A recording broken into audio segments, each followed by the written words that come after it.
Good morning everyone. वंदे मातरम। हम हिंदी व्याकरण में आज जो टॉपिक देखने वाले वो हमारा वाक्य तथा वाक्य के प्रकार। ओके, तो आज हिंदी व्याकरण में हम पढ़ने वाले हैं वाक्य तथा वाक्य के प्रकार, जिसमें सबसे पहले हम समझेंगे वाक्य किसे कहते हैं। वाक्य की परिभाषा क्या है? तो वाक्य शब्दों का एक ऐसा व्यवस्थित सार्थक समूह जो किसी विचार या भाव को पूर्णतः व्यक्त कर सकता है, वह वाक्य कहलाता है। या फिर हम ये भी कह सकते हैं वाक्य किसे कहते हैं, तो सार्थक पदों का या शब्दों का ऐसा समूह जो विचार या भाव को पूर्णतः व्यक्त करे। ओके, तो वाक्य जो बनता है वो सार्थक शब्दों या पदों के योग से मिलकर बनता है, जिसके कुछ विचार भाव स्पष्ट हो। ऐसे सार्थक शब्दों के समूह को वाक्य कहते हैं। जैसे राम खाना खाता है, ठीक है। इस वाक्य में राम कर्ता, खाता है क्रिया, खाना क्या खाता है, तो खाना खाता है। खाना क्या है? कर्म। तो राम खाना खाता है, खाता स्पष्ट हो रहा है कि राम क्या कर रहा है, राम खा रहा है। क्या खा रहा है? तो खाना खा रहा है। तो इस तरह से दूसरा सेंटेंस, मोहन गाना गाता है, स्पष्ट है। मोहन नाम का लड़का है, मोहन करता है और क्या कर रहा है वो, तो गाना गा रहा है, ठीक है। हम लोग बाजार जाते हैं, सार्थक पदों का योग है। तो इस तरह से जहाँ सार्थक पदों का समूह जो अर्थ विचार भाव प्रकट करे वो वाक्य कहलाते। दो या दो से अधिक शब्दों का समूह, और शब्द कैसा होना चाहिए? सार्थक समूह जो विचार या भाव को प्रकट कर रहा हो, तो वो क्या कहलाता है? वाक्य कहलाता है, ठीक है। तो इस तरह से हमने वाक्य की तो परिभाषा यहाँ देखे। अब दूसरा देखते हैं, दूसरा टॉपिक जो हमारा है वो वाक्य के प्रमुख तत्व। तो वाक्य के प्रमुख तत्व कौन कौन से हैं? सार्थकता, योग्यता, आकांक्षा, निकटता, पदक्रम और अन्वय। ये वाक्य के प्रमुख तत्व हैं। ओके, जिसमें सबसे पहले हम प्रकाश डालेंगे सार्थकता पे। सार्थकता किसे कहते हैं? तो सार्थकता शब्द से ही स्पष्ट है। सार्थक शब्द किसे कहेंगे? तो सार्थकता जहाँ शब्द का अर्थ हो वो सार्थक शब्द है। सार्थकता से क्या अभिप्राय है? तो वाक्य में प्रयुक्त शब्दों का अर्थवान होना ही सार्थकता है। वाक्य में केवल सार्थक शब्दों का ही प्रयोग किया जाता है। कभी कभी निरर्थक शब्दों का प्रयोग भी विशेष संदर्भ में सार्थक बन जाता है। कभी कभी ऐसा संयोग होता है, विशेष संदर्भ में इस तरह से जो निरर्थक शब्द होते हैं वो भी सार्थक बन जाते। जैसे उदाहरण के तौर पे सार्थक पदों में मैं आपको बता रही हूँ कि सार्थकता से क्या अभिप्राय है। जैसे कि एक शब्द है, तुम पानी पियोगे, तो सार्थक शब्द तुम पानी पियोगे। क्या पूछा जा रहा है कि तुम पानी पियोगे, लेकिन वही यदि कहा जाए कि तुम पानी वानी पी लिए हो, तो पानी पीना तो स्पष्ट हुआ, क्लियर हुआ, लेकिन वाणी का अर्थ क्या हुआ? पानी वानी पी लिए, इसमें वाणी का कोई अर्थ नहीं है, वाणी निरर्थक शब्द है। ओके, ऐसा भी वाक्य प्रयोग किया जाता है जब एक दूसरे से मिलते हैं। तो सामान्य तौर पे इस तरह से वाक्य बोला जाता है, या कभी कभी व्यवहार में बोलचाल की भाषा में बोल दिया जाता है कि तुम्हारा खाना वाना हो गया, खाना वाना बन गया। तो खाना बन गया ये तो अर्थ स्पष्ट है, लेकिन वाना बन गया ये निरर्थक शब्द है। तो सार्थकता क्या है? सार्थकता से अभिप्राय है वाक्य में प्रयुक्त शब्दों का अर्थ होना चाहिए। वो शब्द जो प्रयोग किए जा रहे हैं वो अर्थवान होना चाहिए।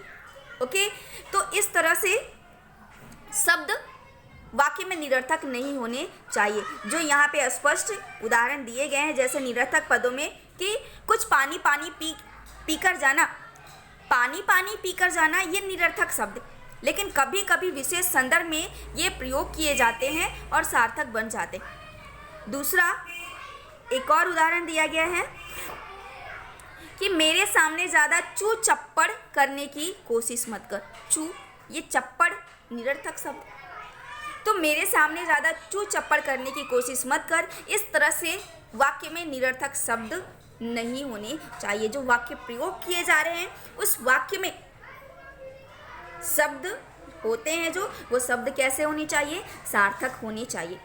ओके, अब हम सेकंड टॉपिक की ओर बढ़ते हैं और सेकंड वाक्य के प्रमुख तत्वों में सेकंड क्या है, योग्यता। योग्यता से क्या अभिप्राय है, तो योग्यता क्या है और वाक्य के ये प्रमुख तत्व सेकंड जो है योग्यता, ये क्या है, चलिए देखते हैं हम। तो वाक्य में जिन शब्दों का प्रयोग किया जा रहा है उसमें अर्थ प्रदान करने की योग्यता या सामर्थ्य होनी चाहिए। योग्यता अर्थात सामर्थ्य, अर्थ प्रदान करने की सामर्थ्य होना चाहिए। अब वाक्य ऐसे हो कि उसमें अर्थ ही अस्पष्ट ना हो, उसमें योग्यता जो सेंटेंस का जो अर्थ होना चाहिए वो अर्थ ना हो, क्योंकि उसमें शब्द ऐसे प्रयोग किए गए हैं जिसमें सामर्थ्य योग्यता नहीं है। ओके, लेकिन अर्थ की दृष्टि से देखा जाए तो उसके अर्थ है। जैसे उदाहरण के तौर पे यहाँ शब्द है, उदाहरण के तौर पे एक उदाहरण दिया गया है। क्या उदाहरण है वो, कि मैंने पानी खाया। अब ये खाया शब्द जो है, इस खाया शब्द में योग्यता और सामर्थ्य नहीं है। पानी खाया नहीं जाता है, पानी पिया जाता है। ओके, तो इस तरह से खाया शब्द जो है यहाँ अर्थ है उसका, ऐसा नहीं कि खाया शब्द का अर्थ नहीं है। जो शब्द प्रयोग किए जा रहे हैं उनमें मैंने, पानी, खाया तीनों शब्दों के अर्थ है, लेकिन यहाँ पर क्या है कि वाक्य में अर्थ प्रदान करने की योग्यता नहीं है, अर्थ स्पष्ट नहीं हो पा रहा है। व्याकरण की दृष्टि से ये वाक्य अशुद्ध है। अब यहाँ पर हम क्या परिवर्तन करेंगे वाक्य शुद्धिकरण में, तो खाया की जगह क्या हो जाएगा, पिया। मैंने पानी पिया, वाक्य शुद्ध हो जाएगा और इस तरह वाक्य में अर्थ प्रदान करने की योग्यता है। अब तो अतः यह वाक्य में योग्यता का होना बहुत ही जरूरी है। जो शब्द प्रयोग किए जा रहे हैं उसमें सामर्थ्य योग्यता होनी चाहिए, अर्थ स्पष्ट होना चाहिए। अब थर्ड पॉइंट की ओर बढ़ते हैं हम, आकांक्षा। ठीक है, ये आकांक्षा अर्थात क्या, तो जिज्ञासा। वाक्य में आकांक्षा से क्या तात्पर्य है, तो वाक्य में कभी कभी इस तरह से शब्द के समूह का प्रयोग किया जाता है कि वहाँ आकांक्षा, जिज्ञासा बना रहता है कि इसके आगे घटना घटित क्या हुआ, इसके बाद घटना घटित क्या हुआ, कौन किया, किसने किया, क्या हुआ, यह स्पष्ट ना हो, अर्थात जिज्ञासा बनी रहे। तो आकांक्षा से आशय है वाक्य अपने आप में पूरा होना चाहिए, अर्थात उसमें किसी शब्द की कमी के कारण अर्थ प्राप्ति की जिज्ञासा न बनी रहे, वाक्य पूर्ण होना चाहिए। ये तीसरा प्रमुख तत्व आकांक्षा है। ऐसा नहीं होना चाहिए कि अर्थ वहाँ शब्द जो लिखे गए हैं वो अधूरा हो और जिससे अर्थ प्राप्ति न हो पाए और पढ़ने वाले की जिज्ञासा बनी रहे कि इसके बाद क्या हुआ, किसने किया, क्या हुआ, कैसे घटित हुआ, यह नहीं होना चाहिए। अर्थात वाक्य अपने आप में पूरा होना चाहिए। जैसे उदाहरण के तौर पे मैं यहाँ उदाहरण आपको बताती हूँ, जैसे चाहता है। अब यह जिज्ञासा बढ़ी, क्या चाहता है, बहुत सारे मन में डाउट हो जाएंगे, तो इसके आगे हमने एक शब्द जोड़ दिया, पढ़ना चाहता है। पढ़ना चाहता है, तो चलो ये तो क्लियर हुआ कि चाहता है, पढ़ना चाहता है, लेकिन ये डाउट फिर हुआ कि कौन पढ़ना चाहता है, कौन पढ़ना चाहता है, ये डाउट हुआ। तो फिर इसके आगे एक और शब्द जोड़ दिया, वह पढ़ना चाहता है, तो अर्थ स्पष्ट हो गया कि वह पढ़ना चाहता है। इस तरह से तीनों में जो तीसरा वाक्य है वो पहले दोनों में कौन क्या का जो प्रश्न उभर कर सामने आ रहा था, उस जिज्ञासा को तीसरे वाक्य में पूर्ण कर दिया। किसने, वह शब्द ने। वह पढ़ना चाहता है, यह स्पष्ट हो गया कि वह लड़का है या लड़की है, वह क्या चाहता है, तो जाहिर सी बात है कि कर्ता क्या है, पुल्लिंग। तो वह पढ़ना चाहता है। ठीक है, तो यहाँ पर अब कोई जिज्ञासा नहीं है कि क्यों, कैसे, कब, किसकी इच्छा है, क्या करना चाहता है। यह स्पष्ट हो गया, वाक्य में ऐसे शब्दों का प्रयोग किया गया कि कोई डाउट ही नहीं रह गया कि कौन क्या चाहता है। ठीक है, वह पढ़ना चाहता है, ये बिल्कुल स्पष्ट है। इसलिए वाक्य जब भी बनाया जाए तो उसमें वाक्य अपने आप में पूरा होना चाहिए। उसमें किसी शब्द की कमी के कारण अर्थ प्राप्ति की जिज्ञासा नहीं बनी रहनी चाहिए। ऐसी जिज्ञासा ना बना रहे कि क्या, कैसे, कब घटित हुआ। ओके, तो इस तरह से तीसरा पॉइंट हमने देखा प्रमुख तत्वों में आकांक्षा। अब फोर्थ पॉइंट की ओर बढ़ते हैं हम, निकटता। ये निकटता हमारा 4 पॉइंट है। और निकटता क्या है, तो उस वाक्य में शब्दों को बोलने या लिखने में उचित निकटता होनी चाहिए। अगर अब वाक्य बना रहे हो तो वाक्य में विराम की आवश्यकता है। अगर विराम की आवश्यकता है, आप वाक्य लिख रहे हो और तो विराम चिन्ह का प्रयोग अपेक्षित है उसमें। और यदि विराम चिन्ह लगाए गए हैं, विराम चिन्ह का प्रयोग किया गया है, तो आप पढ़ते समय वहाँ पर विराम ले, रुके और फिर आगे बढ़े। और ऐसा नहीं है कि बहुत रुक रुक कर या जल्दी जल्दी बोले। बहुत रुक रुक कर पढ़ने से, जल्दी जल्दी बोलने से वाक्य का अर्थ जो है वह स्पष्ट नहीं हो पाता। इसलिए शब्दों को बोलने या लिखने में उचित निकटता होनी चाहिए। जहाँ पर विराम चिन्ह की आवश्यकता हो वहाँ पर विराम चिन्ह का प्रयोग अपेक्षित है। और पढ़ते समय, लिखते समय, बोलते समय इस पर खास ध्यान होना चाहिए। बहुत ज़ोर ज़ोर से, जल्दी जल्दी या रुक रुक कर पढ़ने से वाक्य के क्या अर्थ है ये स्पष्ट नहीं हो पाता। इसलिए बहुत रुक रुक कर या बहुत जल्दी जल्दी बोलने से वाक्य का अर्थ स्पष्ट नहीं हो पाता। जहाँ पर विराम है वहाँ पर विराम थोड़ा रुक कर ही पढ़े तो अर्थ स्पष्ट हो पाएगा। ओके, तो हमने यहाँ निकटता देखा। निकटता के बाद 5वां पॉइंट हम देखते हैं पदक्रम। ये पदक्रम क्या है, तो वाक्य का सही अर्थ तभी स्पष्ट होगा जब उसमें प्रयुक्त सभी शब्द उचित क्रम में प्रयुक्त किए गए हो। ओके, जो भी अर्थ हैं वाक्य के और उस वाक्य में प्रयोग किए गए शब्द यदि क्रम में हो तो अर्थ स्पष्ट हो जाता है।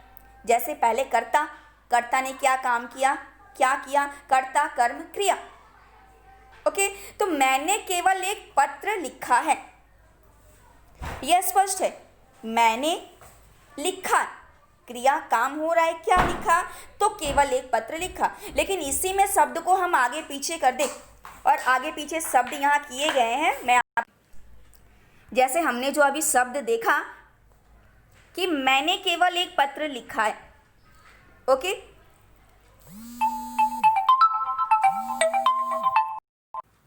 अब यही जो उदाहरण दिया गया है पदक्रम में कि पदों का क्रम होना बहुत ही जरूरी है।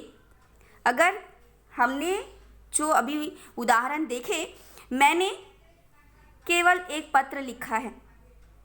ओके, अब इसमें जो शब्द प्रयोग किए गए हैं उसको आगे पीछे कर दिया जाए तो फिर क्या परिस्थिति होती है, तो अर्थ स्पष्ट नहीं हो पाएगा। जैसे इसी शब्दों को जो वाक्य बनाए गए जिन शब्दों से हैं उन्हीं शब्दों को हमने आगे पीछे कर दिया। केवल पत्र एक है लिखा मैंने, अब इन्हीं शब्दों को आगे पीछे कर दिया। तो ऐसी परिस्थिति में क्या उभर कर सामने आया कि हमने क्या देखा, प्रथम वाक्य से अर्थ निकल रहा है कि मैंने केवल एक पत्र लिखा है, एक से अधिक नहीं, या पत्र लिखने के अलावे और कुछ काम नहीं किया, यह अर्थ स्पष्ट हो रहा है। जबकि दूसरा वाक्य जो हमने उलटफेर किया इधर उधर, उन्हीं वाक्य के शब्दों का जो हमने उलटफेर किया, आगे पीछे कर दिया, तो दूसरे वाक्य में है क्या हुआ, तो कोई अभीष्ट या इच्छित अर्थ नहीं निकल रहा है, इसके कोई अर्थ नहीं निकल पा रहे हैं, केवल पत्र एक है लिखा मैंने। ये व्याकरण की दृष्टि से क्या है, अशुद्ध वाक्य। इसलिए वाक्य शुद्धिकरण में इन सब बातों का ध्यान दिया जाता है। वाक्य जब शुद्ध करने के लिए प्रश्न पूछा जाए तो इन सभी बातों पर आपको ध्यान रखना है। अब लास्ट पॉइंट बचा है हमारा। लास्ट पॉइंट वो क्या है? तो लास्ट पॉइंट है हमारा अन्वय। ये अन्वय क्या है? तो अन्वय का अर्थ है मेल। वाक्य में प्रयुक्त किए जाने वाले शब्दों में कर्ता, कर्म, वचन, कारक, क्रिया आदि में प्रयुक्त मेल होना चाहिए। जो वाक्य में शब्द प्रयोग किए जा रहे हैं उसमें कर्ता, कर्म, वचन, कारक, क्रिया आदि की दृष्टि से मेल होना चाहिए, अन्यथा वह वाक्य शुद्ध नहीं कहलाएगा। फॉर एग्जाम्पल, उदाहरण के द्वारा इसे समझ लेते हैं और उदाहरण देखते हैं हम।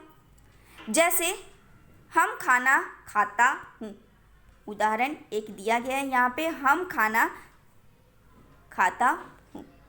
तो हम खाना खाता हूँ यह शुद्ध वाक्य, इसमें मेल नहीं है।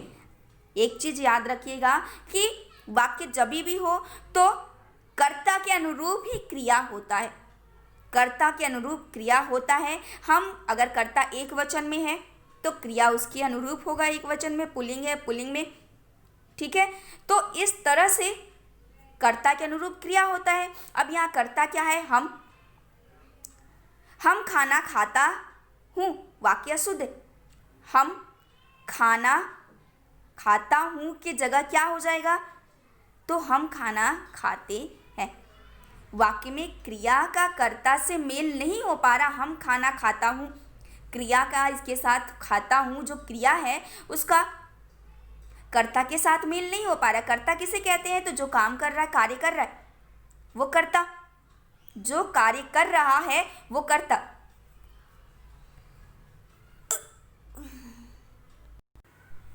जो कार्य कर रहा है वो क्या होता है? हमारा कर्ता। तो इस तरह से यहाँ पर कर्ता, क्रिया, जो क्रिया है यहाँ पर क्रिया का कर्ता से मेल नहीं है। हम कर्ता के साथ खाते हैं का प्रयोग होना चाहिए, यानी हम खाना खाता हूँ की जगह खाता हूँ की जगह क्या हो जाएगा? खाते हैं। हम खाना खाते हैं तो फिर वाक्य शुद्ध हो जाएगा। अब दूसरा उदाहरण मैं आपको देती हूँ, जैसे कि रोहन गाना गाती है। तो रोहन जब कर्ता जो है रोहन वो पुल्लिंग और एक वचन में है और क्रिया क्या है? स्त्रीलिंग। रोहन गाना गाती है, गाती है क्या? स्त्रीलिंग। तो क्रिया या जो क्रिया गाती है, क्रिया का कर्ता के साथ, कर्ता कौन? राहुल। राहुल से मेल नहीं है। राहुल गाना गाता है तो फिर व्याकरण की दृष्टि से ये वाक्य शुद्ध होगा। ओके, तो हमने जो आज पॉइंट देखे वाक्य तथा वाक्य के प्रकार में, जो वाक्य के प्रमुख तत्व हमने यहाँ देखे, वो प्रमुख तत्व और वाक्य किसे कहते। ओके, तो आज जो हमने वाक्य और वाक्य के प्रमुख तत्व देखे, ये जो मैंने आप लोगों को समझाया उसे ध्यान से आप सुनिए। ओके, और यदि आप सभी को अच्छा लगे तो लाइक और सब्सक्राइब जरूर कीजिएगा। Thank you.